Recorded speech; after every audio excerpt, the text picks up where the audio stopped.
సీనాయి పర్వతం మీద మోషే వెళ్ళాడు. ఎన్ని రోజులు ఉన్నాడు? పైన 40 రోజులు ఉన్నాడు. బహుశా వెళ్ళేటప్పుడు వీళ్ళకి చెప్పు ఉండకపోవచ్చు, నేను 40 రోజులు ఉంటాను అబ్బాయి అని. కింద ఎవరికి చెప్పాల, దేవుడు పిలుస్తున్నాడు వెళ్తానని వెళ్ళాడు అంతే. వెళ్ళిన తర్వాత దేవుడు మాట్లాడుతున్నాడు ముఖాముఖిగా మోషేతో. ఆ సీనాయి పర్వతం అంతా కంపించేస్తా ఉంది. అద్భుతమైన కార్యం జరుగుతుంది. దేవుడు 10 ఆజ్ఞలు ఇస్తా ఉన్నాడు. మొత్తం అంతా ఎక్స్ప్లెనేషన్ అంతా దేవుడు ఇస్తా ఉన్నాడు. ఏది ఎలా జరగాలన్నీ వివరాలన్నీ దేవుడు తెలియజేస్తా ఉంటే పైన దేవుడు ప్రత్యక్ష గుడారం ఎలా చెయ్యాలి, ఏమేమి వస్తువులు ఉండాలి అన్నీ దేవుడు మాట్లాడుతున్న 40 రోజులు మోషే దేవుడు ఒక పర్సనల్ కాన్ఫరెన్స్ జరుగుతుంది పైన. ఈ లోపల క్రింద మనుషులు ఏమనుకున్నారు తెలుసా? మోషే పైకి వెళ్ళాడు, మరలా తిరిగి రాడు అనుకోవడం తర్వాత సంగతి. ఆలస్యం అయిపోతుంది. మోషే ఏదో తీసుకొస్తానని పైకి వెళ్ళాడు, తీసుకురావడం ఆలస్యం అయిపోతుంది. కాబట్టి let us make gods to move front of us. మన ముందు నడవడానికి దేవుళ్ళని చేసుకుందాం రండి అని చెప్పి అందరూ తమ బంగారం అంతా పట్టుకొచ్చేసి ఏం చేశారట? దూడ, బంగారపు దూడ, a golden calf, Apis bull అంటారు ఇంగ్లీష్లో. అబిస్ బుల్ అనే ఒక బంగారు దూడను తయారు చేశారు. ఎందుకోసం అంటే వాళ్ళ ఐగుప్తులో చూశారు దాన్ని. ఐగుప్తీయులు దూడలను ఆరాధన చేసేవారు, ఆవులను ఆరాధన చేసేవారు. ఐగుప్తీయులు అన్ని జంతువులను ఆరాధన చేసేవారు, చేపలను ఆరాధన చేసేవారు, నైలు నదిని ఆరాధించేవారు. ప్రతిరోజు ఉదయాన్నే లేచి నైలు నదిలో ఎవరికి స్థాయి తగ్గట్టుగా వారు నదిలో మునగడం ద్వారా వారి ఇంట్లో ఉన్న వస్తువులన్నీ శుభ్రం చేసుకోవడం వలన చాలా చాలా పుణ్యం వచ్చింది అనుకుని భావించేవారు నైలు నదిని. ఆ స్నానాలు అక్కడ జరుగుతుండాలి నైలు నదిలో. అలాంటి పరిస్థితుల్లో వీరు ఐగుప్తులో వారందరినీ చూసి ఇప్పుడు అక్కడ చూసిన ఎక్కడ చేస్తున్నారనమాట?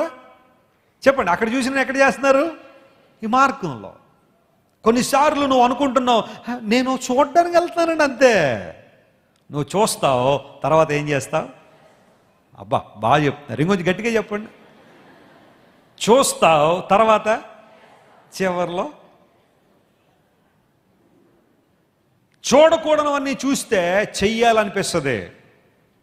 కొన్నిసార్లు ఇంట్లో ఎందుకండి రకరకాల గొడవలు, గందరగోళాలు, అత్తా కోడల మధ్య కొన్ని గొడవలు వస్తూ ఉంటాయి కొన్ని సందర్భాల్లో. ఎందుకంటే ఆ ముందు రోజు రాత్రే అత్తా కోడలని సీరియల్ చూసి ఉంటారు ఇద్దరు. అందులో వాళ్ళు ఎలా కట్టుకుంటున్నారో తనుకుంటున్నారో ఇక్కడ అదే పరిస్థితి ఇళ్లల్లో. లేకపోతే అంతకుముందు ఏదో సినిమాకి వెళ్ళి ఉంటారు, అందులో చూసిన విషయాలే. ఈరోజు చిన్నపిల్లల మనసులు పాడైపోవడానికి, యవనస్తుల జీవితాలు పాడైపోవడానికి ఇలాంటి సినిమాలు కాదండి. చెప్పుకోకూడని విషయాలు ఎన్నో జరుగుతున్నాయి. కొన్నిసార్లు ఆ విషయాలు తలుచుకుంటా ఉంటే అసలు సొసైటీ ఏమైపోతుంది, అసలు ఎడిపోతుంది అన్న పరిస్థితి. ఒకే అమ్మాయిని 2 యవనస్తులు ప్రేమించడం మొదలు పెట్టారట. వాళ్ళిద్దరికీ గొడవ వచ్చింది. వెంటనే ఒకడు పగ పెంచుకున్నాడు. అరే బయటికి వెళ్దాం రారా అన్నాడు. తీసుకెళ్ళడమే హత్య చేశాడు ఆ వ్యక్తిని. ఒక చోట కప్పెట్టాడు, మళ్ళీ వెళ్ళాడు ఎక్కడికో, అటు ఇటు తిరిగాడు, మళ్ళీ ఇంకా సాటిస్ఫాక్షన్ రాట్లా, మళ్ళీ వచ్చాడు, కప్పెట్టిన వ్యక్తిని బయటికి తీశాడు, అవయవాలు కొయ్యడం మొదలు పెట్టాడు. మళ్ళీ ఆ కొయ్యడంలో మళ్ళీ లైవ్ అనమాట. ఆ అమ్మాయికి లైవ్ వీడియో కాల్ పెట్టి ఇదిగో ఇదేనా, ఈ చెయ్యేనా నేను టచ్ చేసింది, ఇదిగో ఈ చెయ్యి కానీ నరికేస్తున్నాను చూడండి, చెయ్యిని తీసేయడం. ఈ కళ్ళే కదా నేను చూసిన కళ్ళు పీకేయడం. భయంకరంగా శరీరాన్ని ముక్కలు ముక్కలుగా కోసేశాడు. ఎందుకరా ఇంత ఇలాంటి పరిస్థితి ఎలా వచ్చిందంటే అంతకుముందు యూట్యూబ్లో పోస్ట్ మార్టం వీడియోలన్నీ చూసేవాడు అంట. వాడు ఇంకేం పని లేదు ఆడికి. వాళ్ళ అమ్మ నాన్న ఏమనుకున్నారు, వీడు ఫోన్ చూస్తున్నాడంటే ఏమన్నా నేర్చుకుంటున్నాడేమో, బాగుపడిపోతాడు ఇప్పుడు మా కుమారుడు, దేశాన్ని ఉద్ధరించేస్తాడు, భారతదేశాన్ని ప్రగతిపథంలో నడిపించేస్తాడని వాళ్ళు అనుకుంటా ఉంటే వీడు ఫోన్ ఆన్ చేసుకుని ఏం చూస్తున్నాడంట, పోస్ట్ మార్టం ఎలా చేయాలా, శవాన్ని ఎక్కడెక్కడ కొయ్యాలి.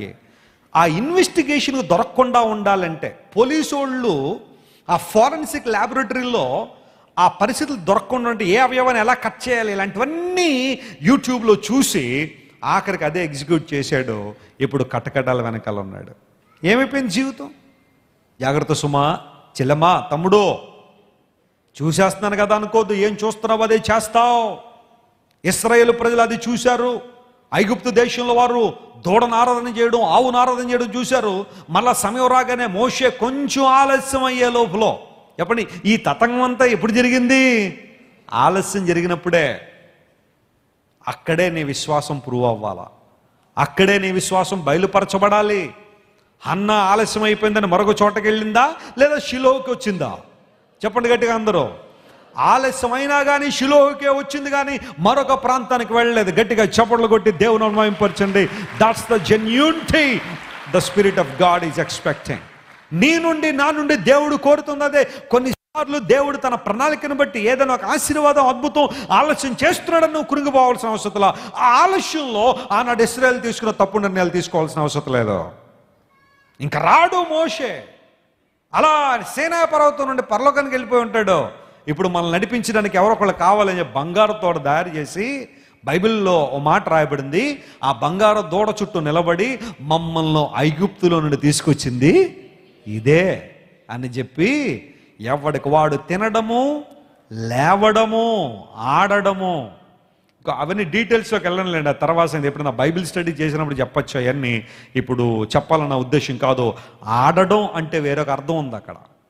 లేవడం, తినడం, ఆడడం, భయంకరమైన పరిస్థితులు అక్కడ జరుగుతున్నాయి. ఆ బంగారు దూడను ముందు పెట్టుకునే దేవుని ఉగ్రత దిగొచ్చింది. భయంకరంగా ఆనాటి ప్రజలు సుమారుగా 3,000 మంది ఆ ఉగ్రతలో ఏమైపోయారో తమ ప్రాణాలు. ఇవన్నీ ఎందుకు తెలుసా? ఆలస్యం అవుతుందని వాళ్ళు తీసుకున్న నిర్ణయమే. నీ జీవితంలో ఎలాంటి పరిస్థితులు ఉన్నాయి? ఆలస్యం అవుతుంది, కంగారు పడుతున్నావా? అపవాది అంటాడు, మర్చిపోయాడు దేవుడు నిన్ను, ఇంక నువ్వు నీ ఇష్టానుసారం చేసేయి. ఇఫ్ ఎట్ ఆల్ నా దేవుడు ఆలస్యం చేశాడంటే, ఆలస్యం కూడా నా జీవితంలో ఏంటది? ఆశీర్వాదమే. అందులో ఇంక ఇబ్బంది లేదు. దేవుడు చేసే కార్యాలు ఎంత గొప్పవి ప్రియులారా, ఎంత ఉన్నతమైనవి. మీరు ఇంతవరకు విన్న దైవ సందేశం మరియు దేవుని సేవకులు చేసిన ప్రార్థన మీకు ఆశీర్వాదకరముగా ఉన్నదని విశ్వసించుచున్నాము. ఈ సందేశాన్ని మీ స్నేహితులకు, బంధువులకు షేర్ చేయండి. మీకు ఏదైనా ప్రార్థన అవసరత ఉన్నచో మా ఫోన్ నంబర్లకు కాల్ చేయండి. దేవుడు మిమ్మల్ని ప్రేరేపిస్తే విశ్వాసంతో సాగుచున్న ఈ పరిచర్యను ప్రోత్సహించండి. మరిన్ని వర్తమానాలు, పాటలు వినుటకు జాన్ వెస్లీ మినిస్ట్రీస్ అను మా యూట్యూబ్ ఛానల్ను సబ్స్క్రైబ్ చేసుకొనండి. ప్రభువైన యేసుక్రీస్తు కృప మీకు తోడైండును గాక.